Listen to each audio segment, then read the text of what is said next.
അവർ കണ്ടിട്ട് ഒന്ന് ഇറങ്ങും. അത് കഴിഞ്ഞാൽ ഞാൻ പാർട്ടി ഓഫീസിൽ ഇരിക്കാമെന്നാണ് തീരുമാനിച്ചത്.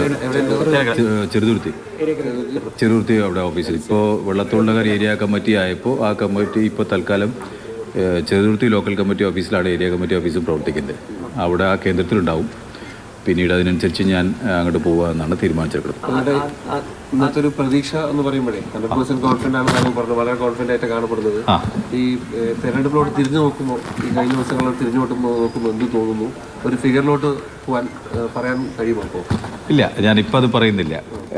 കാരണം നല്ല ഭൂരിപക്ഷം ഉണ്ടാവുമെന്ന് പറഞ്ഞത് അതെല്ലാം മനസ്സിൽ വെച്ച് തന്നെയാണ് പറയണത്. പക്ഷേ ഞാനിപ്പോൾ അത് പറയുന്നില്ല. എന്നാലും ഇത് കഴിഞ്ഞിട്ട് ഞാൻ കൃത്യമായി നിങ്ങളോട് പറയാം.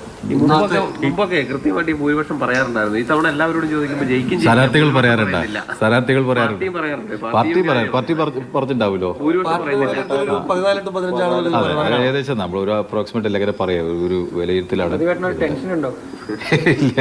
ഇല്ല കുറേ തെരഞ്ഞെടുപ്പ് കേട്ടതുകൊണ്ട് തെരഞ്ഞെടുപ്പിൽ ജനം എന്ത് വിധി നടത്തിയാലും അതിനോട് സഹകരിക്കാമെന്നാണ്. പക്ഷേ ഞങ്ങൾ ഈ തെരഞ്ഞെടുപ്പിൽ വളരെ 100% കോൺഫിഡൻറ്റോട് കൂടിയാണ് ദപ്പ വീട്ടിൽ നിന്ന് ഇറങ്ങി വോട്ടെണ്ണൽ കേന്ദ്രത്തിലേക്ക് പോകുന്നത്. വീട്ടിൽ ഇറങ്ങണം, ഇപ്പം തിരിച്ചമ്മലായിട്ട് വരും.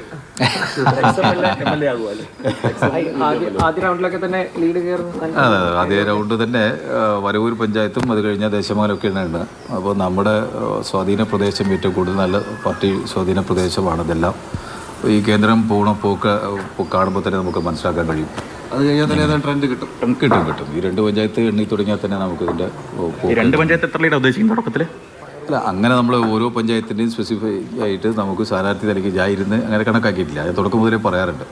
നല്ല ഭൂരിപക്ഷം ഇവിടെ പതിവിൽ കാണാത്ത ചില കുറേ ആളുകൾ ഈ തവണ നല്ലപോലെ സഹകരിച്ച് ഒന്ന് പറയുകയും ഇതെല്ലാം ചെയ്തിട്ടുണ്ട്. അപ്പോൾ ഇതെല്ലാം നമുക്ക് നല്ല ഭൂരിപക്ഷത്തിൽ എത്തും തന്നെയാണ് അതിൻ്റെ.